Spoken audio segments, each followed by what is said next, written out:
नमस्कार साथियों, एक बार फिर से आप सभी का स्वागत है हमारे यूट्यूब चैनल पर। आज मैं इस वीडियो में जो है क्रिया के बारे में, क्रिया के कितने भेद होते हैं, क्रिया को जो है डिटेल से हम लोग समझने का प्रयास करेंगे, ट्रिक के साथ, डिटेल के साथ एकदम 1 to Z तक जानने का हम लोग प्रयास करेंगे। पिछले वीडियो में मैंने जो है संज्ञा, सर्वनाम, विशेषण, विशेष, प्रविशेषण, कारक चिन्ह और वर्णमाला इत्यादि जो है मैं पढ़ा चुका हूँ और संधि भी पढ़ा चुका हूँ पिछले वाले वीडियो में। अब मैं बात करूँगा इस वीडियो में सिर्फ और सिर्फ क्रिया कितने भेद होते हैं इसके बारे में जो है हम लोग डिटेल से जानेंगे। चलिए वीडियो को शुरू करते हैं। वीडियो को शुरू करने से पहले अगर मेरे चैनल को सब्सक्राइब न किए हो सब्सक्राइब कर लीजिए और वीडियो को लाइक शेयर कर दीजिए। चलिए शुरू करते हैं। सबसे पहले हम लोग जानते हैं क्रिया की परिभाषा क्या है। किसी काम के करने या होने का बोध कराने वाले शब्द को क्रिया कहते हैं। यानी एक दूसरे परिभाषा के माध्यम से समझते हैं हम लोग, जिस शब्द से किसी कार्य का होना या करना या समझा जाए उसे क्या कहते हैं, क्रिया कहते हैं। जैसे खाना हो गया, पीना हो गया, सोना हो गया, पढ़ना हो गया, जाना हो गया, रहना हो गया इत्यादि शब्द जो इस तरह से आते हैं उन्हें क्या कहते हैं, क्रिया कहते हैं। अब हम लोग जो है कर्म के आधार पर जो है क्रिया के भेद जानते हैं। कर्म के आधार पर क्रिया के 2 भेद होते हैं। एग्ज़ाम में अक्सर पूछा जाता है कि कर्म के आधार पर क्रिया कितने भेद होते हैं, तो 2 भेद होते हैं। कौन कौन से हैं पहले जानते हैं हम लोग। पहला है अकर्मक क्रिया, दूसरा है सकर्मक क्रिया। अब अकर्मक क्रिया क्या है, सकर्मक क्रिया क्या है, इसके बारे में हम लोग जानने का प्रयास करते हैं। अकर्मक क्रिया के साथ जो है कर्म नहीं होता है। ये सबसे बड़ी पॉइंट है कि कर्म नहीं होता है तथा उसका जो फल है कर्ता पर सीधा पड़ता है। जैसे हम लोग ट्रिक के माध्यम से जानते हैं, जैसे राधा रोती है,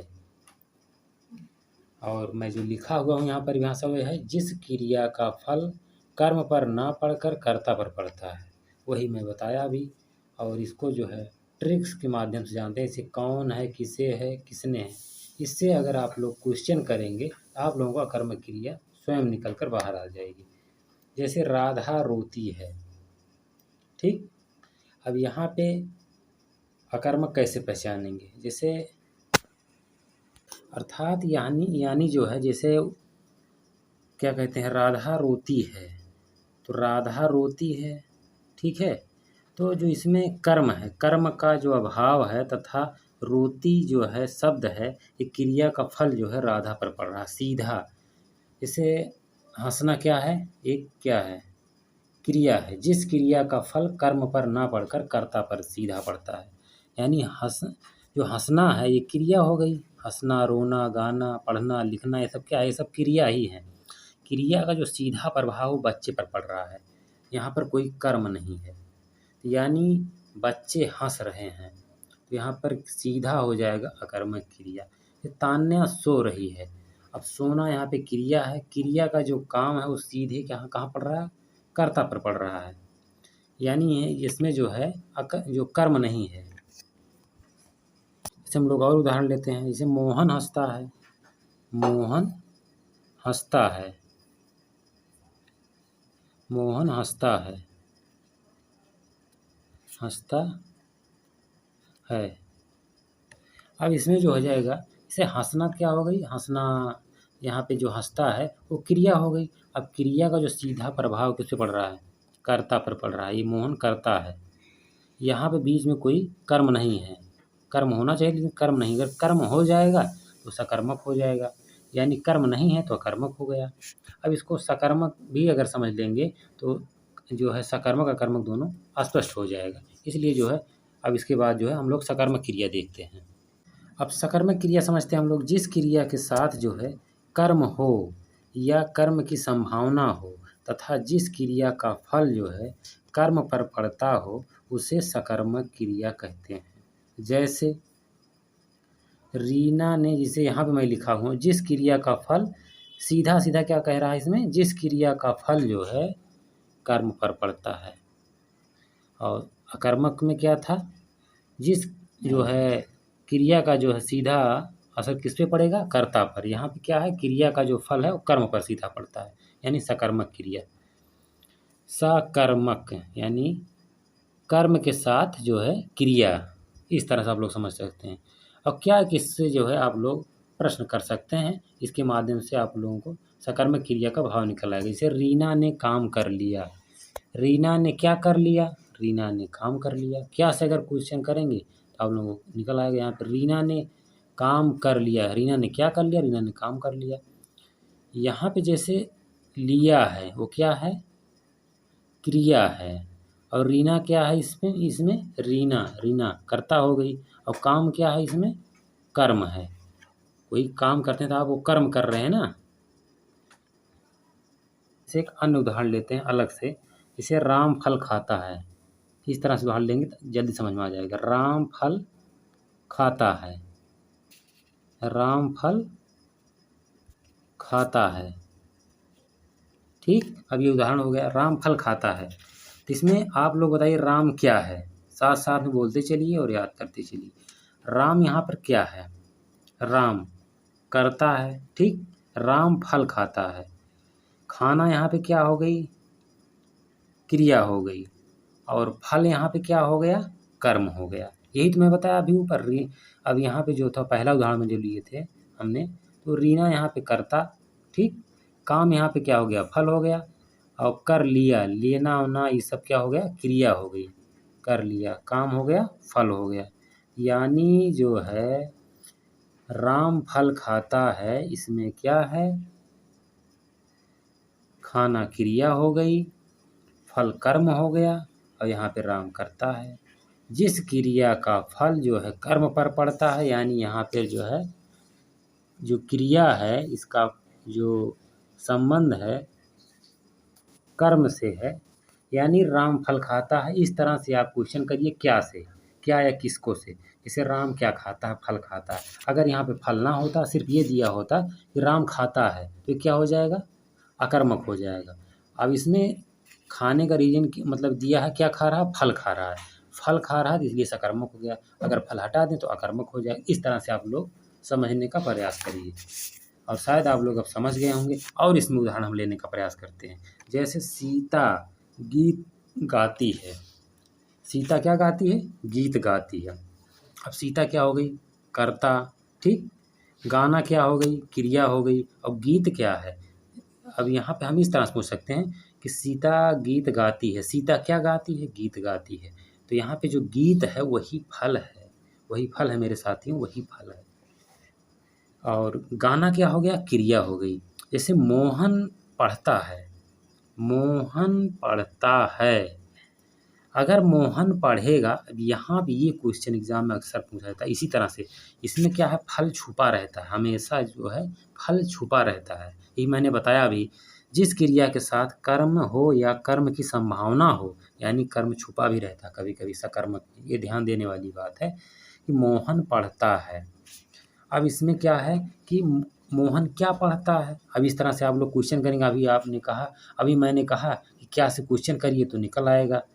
तो मोहन क्या पढ़ता है? इसमें नहीं निकल रहा है क्या पढ़ रहा है। लेकिन एक चीज़ और यहाँ पे ध्यान देने वाली बात ये है कि मोहन अगर पढ़ेगा तो क्या पढ़ेगा? या तो पुस्तक पढ़ेगा, या तो पत्रिका पढ़ेगा, या न्यूज़पेपर पढ़ेगा, कुछ न कुछ मतलब पढ़ने वाली चीज़ ही पढ़ेगा।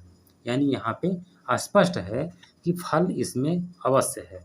तो पढ़ना क्या हो गई यहाँ पे? पढ़ना, लिखना, सोना, जागना, खाना, पीना, सब क्या है? क्रिया है ना। तो यहाँ पे पढ़ना क्या हो गया? क्रिया हो गई। इसके साथ में जो है पुस्तक क्या है? कर्म है। यानी हम लोग मान लेते हैं पुस्तक हो गया, न्यूज़पेपर हो गया, पत्रिका हो गई, या और कुछ चीज़ मान लीजिए पढ़ते हैं, तो यानी यहाँ पे छुपा हुआ है पढ़ना। अगर वो पढ़ेंगे तो कुछ ना कुछ पढ़ेंगे ज़रूर। तो इसलिए यहाँ पे जो है मोहन पढ़ता है, ये भी सकर्मक में ही आएगा। ये आप लोग जो है बहुत ध्यान से सुनने का प्रयास कीजिएगा। इसको मैं लिख भी देता हूँ कि मोहन पढ़ता है। कई बार एग्जामों में जो है पूछ लिया गया है। मोहन पढ़ता है, मोहन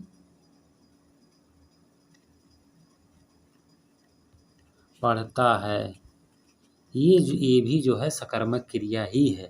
मोहन पढ़ता है। मैंने बताया ना कि यहाँ पे जो फल है वो क्या है, छुपा हुआ है यहाँ पे बीच में। पढ़ता है, पढ़ने का मतलब मैं बताया कुछ ना कुछ पढ़ेगा, चाहे बुक पढ़ेगा, पत्रिका पढ़ेगा, न्यूज़पेपर पढ़ेगा, या कुछ न कुछ पढ़ेगा ज़रूर वो। अगर पढ़ता यहाँ शब्द लगा हुआ तो कुछ ना कुछ वो पढ़ेगा, इसलिए ये जो है यहाँ पे फल छुपा हुआ है और हम मान लेते हैं कि वो कुछ पढ़ रहा है, इसलिए जो है सकर्मक क्रिया यहाँ पे होगी। ये आपको मानना ही पड़ेगा क्योंकि ये एग्ज़ाम में जो है पूछता है, अक्सर ये एग्ज़ाम में पूछता है। ये नहीं पूछेगा आपको सिंपल सा उदाहरण, रीना ने काम कर लेगी, आप लोग निकाल ले जाएंगे इसमें रीना ने क्या किया, रीना ने काम किया, तो आप लोग क्या से किसको से करके जो है निकाल सकते हैं सकर्मक क्रिया। लेकिन ऐसे जो उदाहरण दिए जाते हैं, जैसे मोहन पढ़ता है, तो ऐसे उदाहरण देंगे तो आप लोग कन्फ्यूज़ हो जाएंगे, बाद में फिर कहेंगे ये क्वेश्चन ही गलत। नहीं, ये क्वेश्चन गलत नहीं है, ये मेरे प्यारे दोस्तों ये सही है। और इसी तरह से जो है उदाहरण दिए जाते हैं आप लोगों को एग्ज़ाम में भी। ठीक है, अब आप शायद लोग समझ गए होंगे। चलिए हम लोग आगे बात करते हैं। अब दोस्तों हम लोग जो है सकर्मक क्रिया के जो है प्रकार के बारे में समझते हैं। सकर्मक क्रिया 2 प्रकार की होती है, और अब जो है एक होता है एक कर्मक क्रिया और दूसरा होता है द्विकर्मक क्रिया। अब हम लोग जो है एक कर्मक क्रिया के बारे में समझते हैं। एक कर्मक क्रिया होती क्या है?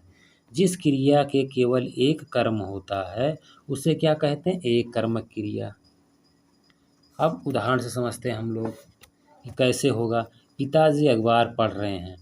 अब इसमें मैंने अभी बताया सकर्मक क्रिया को निकालने के लिए क्या से आप प्रश्न करिए तो सकर्मक क्रिया निकल जाएगी। जैसे और इसी तरह से एक कर्मक क्रिया में भी आप लोग अगर क्या से प्रश्न करेंगे तो भी जो है आंसर आप लोगों को प्राप्त हो जाएगा। जैसे पिताजी अखबार पढ़ रहे हैं, पिताजी क्या पढ़ रहे हैं? अखबार पढ़ रहे हैं।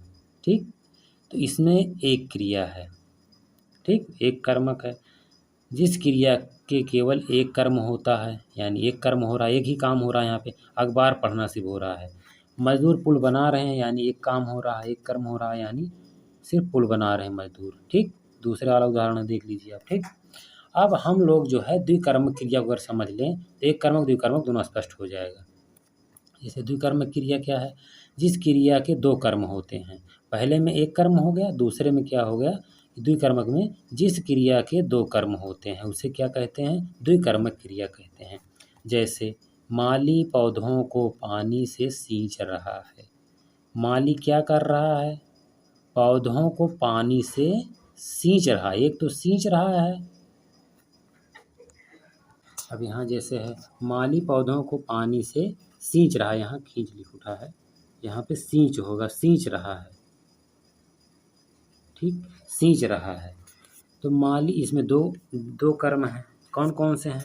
जैसे माली पौधों को, एक तो पौधा हो गया पौधों को, और एक तो सींच रहा है, एक तो सींच रहा है, एक तो पौधा हो गया। इस तरह से इसमें 2 कर्म हो गए। अब जैसे नर्स रोगी को दवा खिला रही है। अब एक तो क्या खिला रही है? दवा खिला रही है, एक किसको? रोगी को। तो यहाँ भी 2 कर्म हो गया। ठीक, इस तरह से आप लोग जो है इसको समझ सकते हैं। इसमें जो है और उदाहरण हम बताने का प्रयास करते हैं। जैसे पहला उदाहरण लेते हैं, फिर अध्यापक ने छात्रों को हिंदी पढ़ाई। आप लोग लिख लीजिए क्योंकि मैं बोल दे रहा हूँ। जैसे अध्यापक ने छात्रों को हिंदी पढ़ाई, तो इसमें 2 कर्म हो गए, कौन कौन से? जैसे छात्रों को, एक तो छात्र हो गया, एक तो छात्रों को क्या पढ़ाई? हिंदी पढ़ाई, यानी हिंदी और छात्र, यहाँ पे दोनों क्या हो गए? द्विकर्म हो गए। ठीक, द्विकर्मक क्रिया हो गई यहाँ पे, छात्र और हिंदी। ठीक, अब एक उदाहरण और देखते हैं हम लोग। जैसे श्याम ने राम को थप्पड़ मार दिया।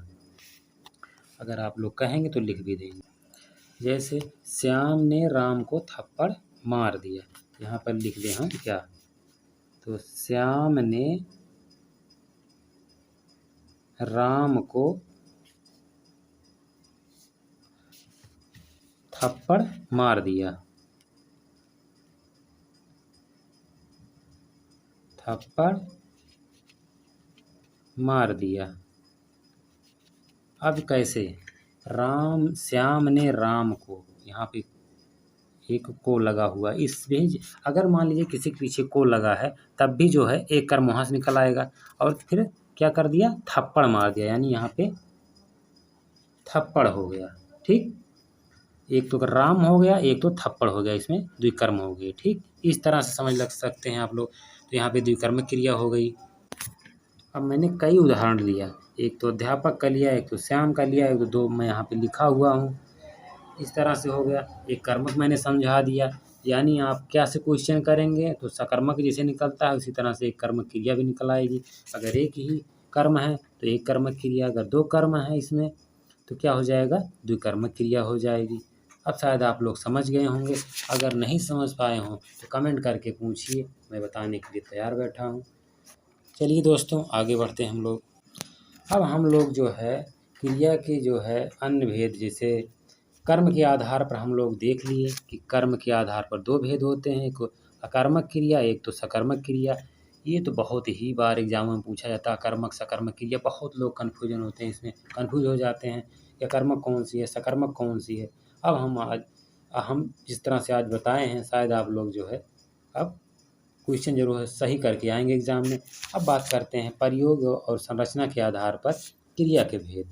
प्रयोग और संरचना के आधार पर जो है क्रिया के 6 भेद होते हैं, जैसे सामान्य क्रिया, संयुक्त क्रिया, नामधातु क्रिया, प्रेरणार्थक क्रिया, पूर्वकालिक क्रिया, अनुकरणात्मक क्रिया। अब इसके बारे में एक एक करके हम लोग बात करते हैं। जैसे सामान्य क्रिया है तो वाक्य में मात्र एक क्रिया का प्रयोग हो तो उसे क्या कहते हैं, सामान्य क्रिया कहते हैं। जैसे बच्चे गए, उन्होंने पढ़ा, राम पढ़ा, श्याम पढ़ा, गीता गई। इस तरह से जो है सामान्य यानी मात्र एक क्रिया का प्रयोग हो, एक क्रिया का प्रयोग हो उसे। अब क्रिया में बार बार बता दिया, खाना पीना, पढ़ना लिखना, सोना जागना, उठना बैठना, सब क्या है, क्रिया ही है। तो बच्चे गए, जाना क्या हो गया, गए, यानी यहाँ पे एक क्रिया है, मात्र एक क्रिया। उन्होंने पढ़ा, पढ़ा लिखा, खाया पिया, ये सब क्या है, यानी एक क्रिया है यहाँ पे, उन्होंने पढ़ा। इस तरह से सामान्य क्रिया में सिर्फ एक ही क्रिया होगी, यही याद करना बस आप लोग। अब बात करते हैं संयुक्त क्रिया। दो या दो से अधिक धातुओं के मेल से बनी क्रिया क्या कहलाती है, संयुक्त क्रिया कहलाती है। अब संयुक्त क्रिया को उदाहरण देते हैं, वह चले गए, बच्चे पढ़ने लगे। दो या दो से अधिक धातुओं के मेल से बनी क्रिया संयुक्त क्रिया कहलाती है। जैसे मैंने पहला उदाहरण जो बताया, जैसे वह चले गए, वह चले गए, चलना भी क्या हो गई, एक क्रिया हो गई। और गया या गए, ये भी एक क्रिया है ना। इस तरह से जो है एक संयुक्त क्रिया, यानी दो क्रिया है इसमें। दो या दो से अधिक धातुओं के मेल से बनी क्रिया संयुक्त क्रिया होती है। तो एक चलना हो गया, एक जाना गया, इस तरह से जो है इसमें दो हैं, यानी संयुक्त क्रिया हो गई। जैसे बच्चे पढ़ने लगे, एक तो पढ़ना हो गया, एक तो लगे हो गया, लगना या लगे। ठीक, बच्चे पढ़ने लगे, यहाँ भी दो है, इस तरह से संयुक्त क्रिया। और ये बहुत बार एग्जाम में पूछा जाता है, कहने का मतलब हज़ारों बार से ज़्यादा एग्जाम में पूछा गया, हज़ारों बार से ज़्यादा। इसलिए आप लोग जो है तो बहुत ध्यान से बारीकी से समझते चलिए। एक एक क्वेश्चन एग्ज़ाम में सही करके आना है मेरे दोस्तों, एक एक क्वेश्चन सही करके आना एग्ज़ाम में। एक भी क्वेश्चन जो है गलत नहीं होने देंगे हम एग्ज़ाम में, एक गारंटी देते हैं। नाम धातु क्रिया तीसरा है, संज्ञा सर्वनाम विशेषण से बनी क्रिया नाम धातु क्रिया कहलाती है।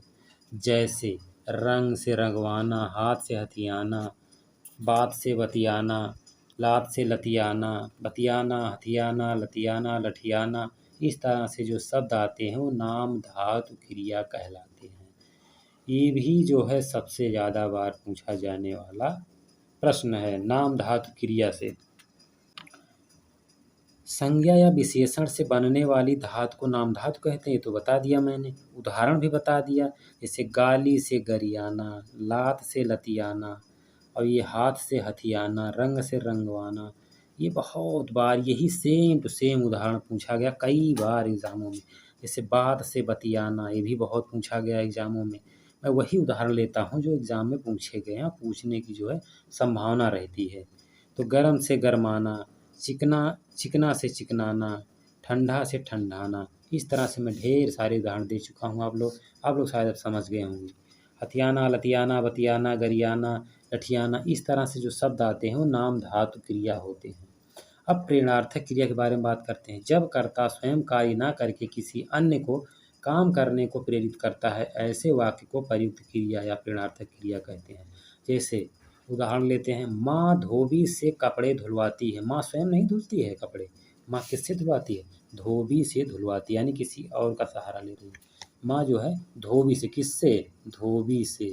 माँ धोबी से कपड़े धुलवाती है। इस तरह जो हो गई यहाँ पे प्रेरणार्थक क्रिया हो गई। और हम इसमें अगर उदाहरण दें तो जैसे, यानी जब कर्ता स्वयं कार्य न करके किसी और से करवाता है तो उसे प्रेरणार्थक क्रिया कहते हैं। बस इतना सा आप लोग जान लीजिए। और उदाहरण जो है मैं बता ही दिया। जैसे एक उदाहरण में बता दिया, माँ जो है धोबी से कपड़े जो है धुलवाती हैं। अब खुद नहीं धुल रही हैं, धोबी से धुलवा रही हैं। इस तरह से हो। अब हम लोग जो है प्रेरणार्थक क्रिया के जो है भेद के बारे में बात करते हैं। ये मुख्यतः क्या होते हैं? दो भेद होते हैं इनके। प्रेरणार्थक क्रिया के दो भेद होते हैं। ठीक, पहला है प्रथम प्रेरणार्थक, दूसरा है द्वितीय प्रेरणार्थक। प्रथम प्रेरणार्थक में कैसे कैसे क्या है? इस क्रिया में जो है क्रिया के साथ आ जोड़कर दिया जाता है। जैसे एक चीज़ और बताना मैं भूल गया था बीच में, पीडीएफ ही नहीं बनाया हूँ, जिसे मूल धातु होती है। मूल धातु, मूल धातु किसे कहते हैं? यह स्वतंत्र होती है तथा किसी अन्य शब्द पर निर्भर नहीं होती। जैसे जा, खा, पी, एकदम कहने का मतलब ये नाम, ये क्या कहते हैं? मूल धातु ही होती है। जैसे खा, पी, जा, सो, इस तरह से जो है एक एक जो है वर्ण का कहने का मतलब होते हैं लमसम। जैसे खा हो गया, जा से हो गया, जा से अगर ना जोड़ दिया जाए तो जाना हो गया, खा में अगर ना जोड़ दिया तो खाना हो गया, पी में जैसे ना जोड़ दिया जाए तो पीना हो गया, रह मतलब ना जोड़ दिया तो रहना हो गया। इस तरह से जो है इनको क्या कहते हैं? मूल धातु कहते हैं। अब बात करते हैं प्रथम प्रेरणार्थक क्रिया के बारे में। इस क्रिया में जो है क्रिया के साथ आ जोड़ दिया जाता है, यानी पढ़ जो है ये क्या है? मुख्य धातु है, यानी मूल धातु इसे कहते हैं। इसमें अगर आ जोड़ दिया जाए, बड़ा आ जोड़ दिया जाए तो क्या हो जाएगा? पढ़ाया। अगर कहेंगे ना, बोलेंगे पढ़ाया, आया, आ हो गया ना। इसे लिख में क्या जोड़ दिया जाए? आ जोड़ दिया है ना, तो लिखाया हो जाएगा। ठीक, अब आप लोग कहेंगे लास्ट में तो या है, आप ये आ बता रहे हैं, लेकिन नहीं। आप लोग जैसे संधि विच्छेद करते हैं तो जैसे पढ़ाया को आप संधि विच्छेद करेंगे तो कैसे होंगे? पढ़ धन आ हो जाएगा ना। ये थोड़ी हो जाएगा पढ़ धन या हो जाएगा, नहीं, पढ़ धन आ ही होगा। इसलिए जो हम कह रहे हैं कि पढ़ जो है मूल धातु है, पढ़ में जो है आ बड़ा आ जोड़ दिया जाए तो पढ़ाया हो जाएगा, लिख में आ जोड़ दिया जाए तो लिखाया हो गया। अब हम लोग जो है बात करते हैं द्वितीय प्रेरणार्थक क्रिया के बारे में। द्वितीय प्रेरणार्थक क्रिया क्या? इस क्रिया में क्रिया के साथ वा जोड़ दिया जाता है, यानी वा को अंत में। जैसे पढ़ना, जैसे पढ़ धातु, पढ़ क्या हो गया? मूल धातु है। जा, खा, पी, इस तरह से। जैसे पढ़ में यहाँ पे मैंने आ जोड़ा था, ठीक, लास्ट में। अब पढ़ में वा जोड़ दिया तो पढ़वाया हो गया। लिख से, लिख में क्या जोड़ दिया? वा जोड़ दिया तो यहाँ पे क्या हो गया? लिखवाया हो गया। और मैं उदाहरण बता दूं, जैसे उठ में जो है, जैसे उठ शब्द हो गया ना, उठ, उठ धातु में तो ना जोड़ दिया गया, अगर उसमें क्या हो गया? उठाना हो गया या उठवाना, दोनों कह सकते हैं आप लोग। जैसे सो धातु है ना, मेन मुख्य धातु जो है, मूल धातु जिसको कहते हैं सो से सोना बना सकते हैं आप लोग। जैसे ना जोड़ दिए उसमें लास्ट में क्या हो गया? जैसे सुलाना भी कह सकते हैं, सुलवाना भी हो गया, प्रेरणार्थक क्रिया बन गई इसकी। ठीक है, जैसे खाना हो गया, खाना को सिर्फ खा लिखें तो खा क्या हो गई? मूल धातु हो गई। इसमें ना जोड़ दिया जाए तो क्या हो गया? जैसे खिलाना हो गया, खिलवाना हो गया, इससे बना सकते हैं शब्द। तो ये क्या हो गई? सब प्रेरणार्थक क्रिया है मेरे दोस्तों, ये सब प्रेरणार्थक क्रिया है। इस तरह से मूल धातु क्रिया में जो है आ, ना, वा लास्ट में जोड़ करके हम जो है प्रेरणार्थक क्रिया बना सकते हैं। अब शायद आप लोग समझ गए होंगे। अब बात करते हैं आगे टॉपिक पे। अगर ये ना समझे हो तो कमेंट ज़रूर करिएगा, लेकिन अगर ज़रा सा भी डाउट है तो कमेंट करना ना भूलिएगा मेरे दोस्तों। कमेंट ज़रूर से ज़रूर करिएगा, क्योंकि अगर यहाँ पे जो है आप पूछना भूल गए तो एग्ज़ाम में गलती करके चले आएंगे, फिर बाद में कहेंगे मेरा गलत हो गया। वहाँ गलती ना होने पाए, यहाँ पे जो है अपना डाउट क्लियर कर लीजिए दोस्तों। चलिए आगे बात करते हैं। हम लोग बात करते हैं पूर्वकालिक क्रिया, जो क्रिया मुख्य क्रिया से पहले होती है। ध्यान सुनिएगा मेरी बात को, कि जो क्रिया मुख्य क्रिया से पहले होती है उसे क्या कहते हैं? पूर्वकालिक क्रिया।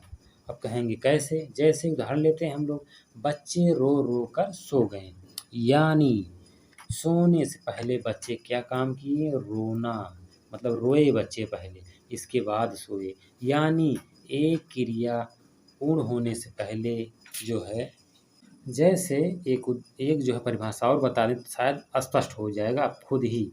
जैसे किसी क्रिया से पूर्व यदि कोई दूसरा क्रिया प्रयुक्त हो तो वह पूर्वकालिक क्रिया कहलाती है। जैसे मैं अभी सोकर उठा हूँ, यानी जो है यहाँ पे जो है उठा हूँ, क्या है यहाँ पे उठा हूँ, क्रिया से पूर्व क्या है सोकर क्रिया का जो है प्रयोग हुआ है, अतः सोकर पूर्वकालिक क्रिया है।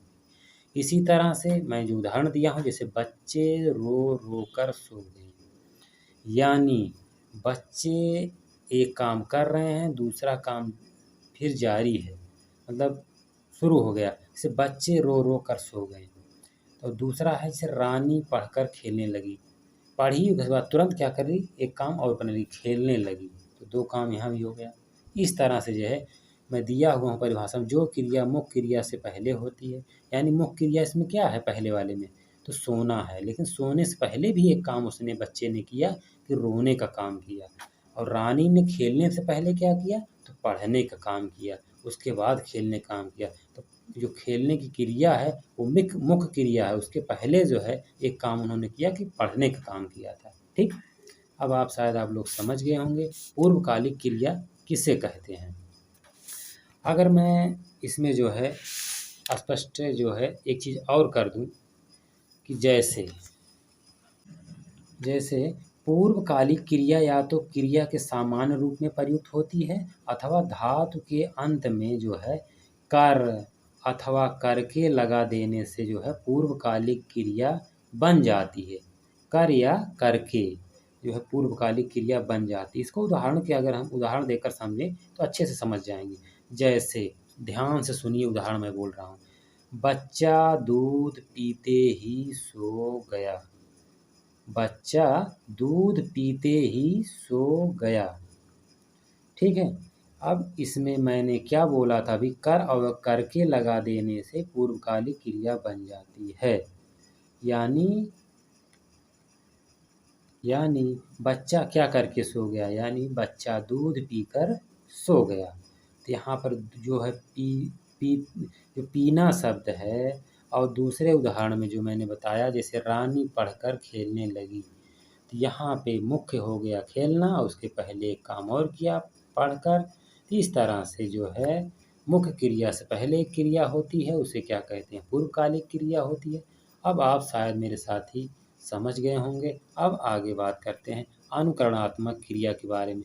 अनुकरणात्मक जो है धातु से बनी क्रियाएं अनुकरणात्मक क्रियाएं कहलाती हैं।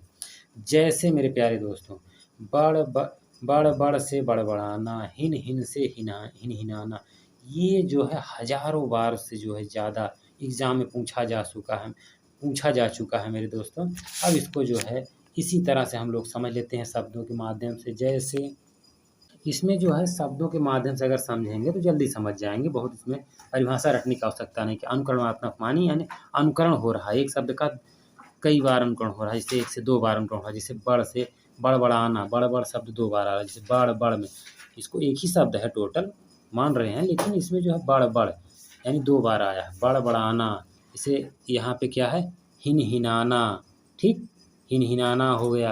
जैसे भिनभिनाना, भिन हो गया ना, भिनभिनाना, हिनहिनाना, झिनझिनाना, हिलहिलाना, इस तरह से गिलगिलाना, इस तरह से ये शब्द जो हैं सारे शब्द क्या हैं अनुकरणात्मक होते हैं। ये बहुत बार एग्जाम पूछा गया, इसको जो है ध्यान से आप लोग देख लीजिए एक बार और स्क्रीनशॉट ले लीजिए हो सके तो। चलिए हम लोग आगे बात करते हैं। अब दोस्तों हम लोग जो है व्याकरण को, हिंदी व्याकरण को लगभग आधा जो है लमसम कंप्लीट कर लिए हैं, क्योंकि कई चैप्टर हम लोग इसमें पढ़ लिए हैं। ये छठे चैप्टर तक लगभग हम लोग आधा ज़्यादा कंप्लीट कर लिए हैं। अब इसमें अभी ढेर सारे टॉपिक बचे हुए हैं, इसको जो है अगले वीडियो में हम जो है बताने वाले हैं। और मेरे चैनल को अगर सब्सक्राइब ना किए हों तो मैं फिर इससे एक बार कह रहा हूं दोस्तों कि सब्सक्राइब कर लीजिए। अगर पढ़ना है, अच्छे से तैयारी करना है तो मेरे साथ लगे रहिए। गारंटी के साथ मैं कहता हूं, दावे के साथ कहता हूं कि आप लोगों को जो है 10 से 12 वीडियो में पूरी जो है हिंदी तैयार करवा के रहूँगा। इसके बाद क्वेश्चन पेपर मैं तैयार कर रहा हूँ, क्वेश्चन पेपर सॉल्व करवाऊँगा।